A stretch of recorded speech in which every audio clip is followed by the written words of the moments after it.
Very good morning. आप लोगों का स्वागत है आज के इस केमिस्ट्री क्लास में।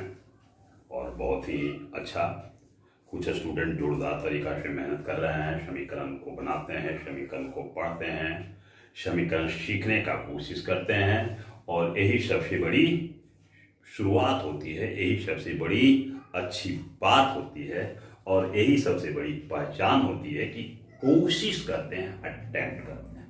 पिछले क्लास में हमने डिस्कस किया था कि रासायनिक समीकरण होता क्या है। तो रासायनिक समीकरण, रासायनिक बातों को समझने के लिए हमको स्ट्रक्चर को समझना पड़ता है, मैटर के स्ट्रक्चर को समझना पड़ता है। इसी की विशेष बातों को रसायन शास्त्र में डिस्कस किया गया है। तो जब दो पदार्थ, जब दो सब्सटेंस केमिकल यानी उसकी स्ट्रक्चर जो होती है वो बदल जाती है, तो वह जो प्रतिक्रिया कहलाता है रासायनिक प्रतिक्रिया कहलाता है। अब सपोज कीजिए कि ये प्लास्टिक है, तो इसके कंपोनेंट्स होंगे, इसके स्ट्रक्चर होंगे, किस चीज का बना हुआ है, कहाँ से बना, इसकी पहली क्या इकाई होगी। अब इससे हम दूसरे पदार्थों का सब्सटेंसेस तैयार कर लेते हैं। तो इसी के बारे में विशेष हम लोग सीखते हैं कि रासायनिक समीकरण होता क्या है, इसके बारे में बताया। आज हम लोग विशेष चर्चा करेंगे कि रासायनिक समीकरण के प्रकार कितने होते हैं और उसका क्या महत्व है और वह किस प्रकार के होते हैं। तो रासायनिक समीकरण के प्रकार में काइंड्स ऑफ केमिकल्स रिएक्शंस में you must pay your attention. There are 5 types of mainly in 10th class. It has been discussed in detail one by one. Particularly in NCERT book, these types of chemical reactions are started with help of activity. Number one activity has been given in NCERT textbook. Take magnesium ribbon and burn in the presence of oxygen, then it chemically change. The result is that magnesium oxide. पहली activities.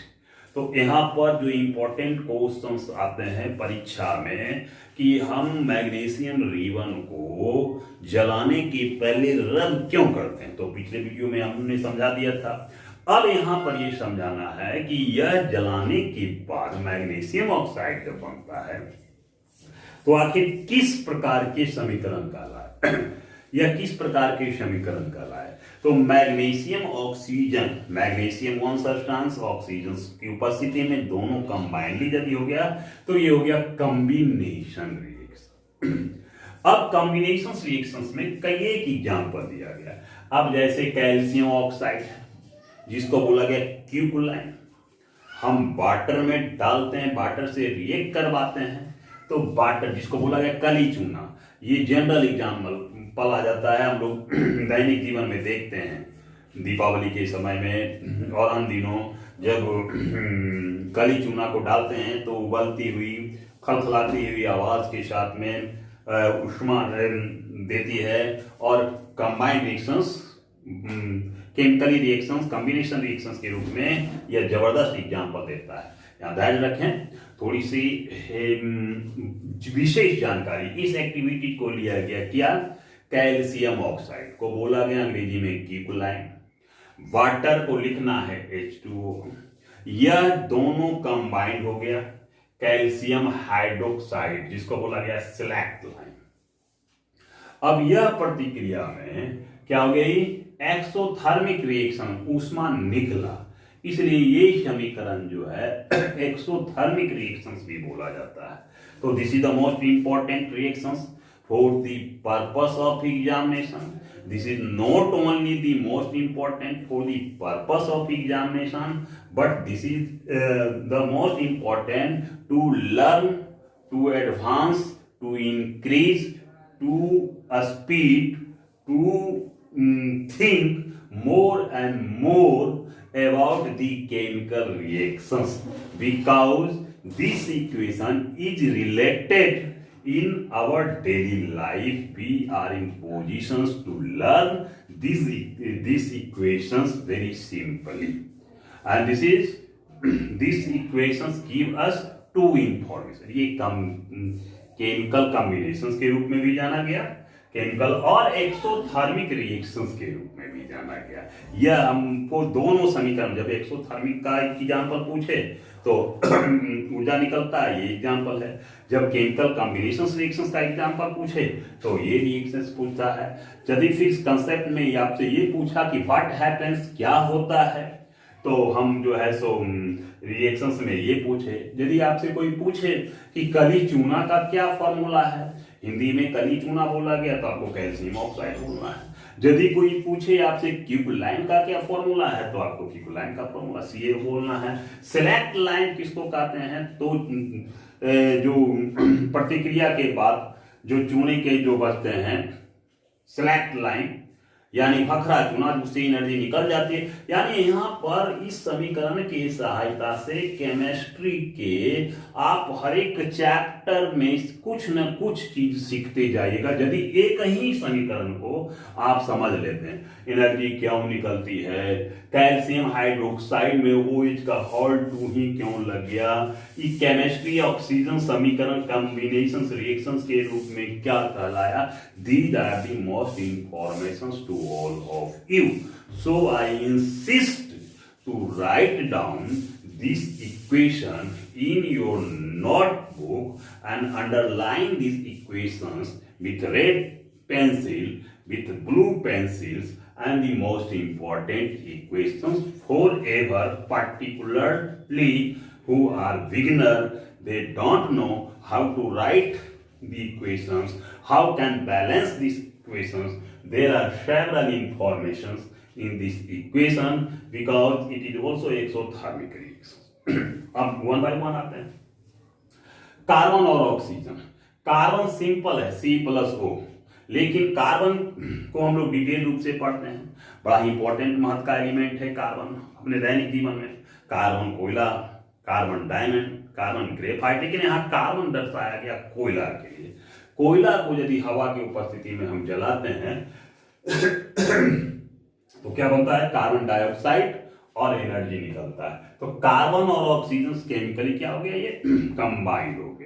Combined होने के मतलब क्या हो गया जी, ये example दिया carbon dioxide, हमको एग्जांपल्स दिया किसका, कॉम्बिनेशंस रिएक्शंस का। ठीक उसी प्रकार से वह हाइड्रोजन और ऑक्सीजन यदि कंबाइन केमिकली कंबाइन करके वाटर बनाता है तो यह एग्जांपल्स हो गया किसका, कॉम्बिनेशन रिएक्शंस का। मीथेन जिसको नेचुरल गैस भी बोला गया, हवा की उपस्थिति में जलता है तो क्या बनता है, कार्बन डाइऑक्साइड और वाटर देता है। इसलिए यह समीकरण जो है सो क्या कहलाया, कॉम्बिनेशन रिएक्शंस कहलाया। Similarly you will find one examples more here. There are number of examples for exothermic reactions, but here is the most important example. हम सांसें लेते हैं, वह किस प्रकार की, हम जो सांस लेते हैं एनर्जी उत्पन्न होती है, भोजन करते हैं रेस्पिरेशन की प्रतिक्रिया में, वह किस प्रकार का रासायनिक समीकरण का उदाहरण है। तो हम जो भोजन करते हैं तो भोजन में जानते हैं कि हमारा प्राइमरी सोर्सेस होता है कार्बोहाइड्रेट। कार्बोहाइड्रेट C12H22O11, उसमें से एक कंपोनेंट जब वाटर के साथ में प्रतिक्रिया करता है तो हम जो है वो कंपोनेंट डिवाइड होके ग्लूकोज और फ्रुक्टोज में बढ़ जाता है। तो उसमें से ग्लूकोज और फ्रुक्टोज जो है हमारा जो है रेस्पिरेशन प्रतिक्रिया के साथ प्रतिक्रिया करके 6CO2 + 6H2O + एनर्जी देता है। ये समीकरण बैलेंस के साथ याद रखें। यदि आपको बैलेंस अभी करने में दिक्कत होती है, 6C6H12O6 6O2 + 6CO2 अब +6H2 परमानेंटली याद रखें। हर जगह हर परीक्षा में हर वक्त यह पूछा जाता है और आपको मैं उम्मीद करता हूं कि ये बात समझ में आ गई। यह जो है एक्सोथर्मिक रिएक्शंस का एग्जांपल है, रेस्पिरेशन।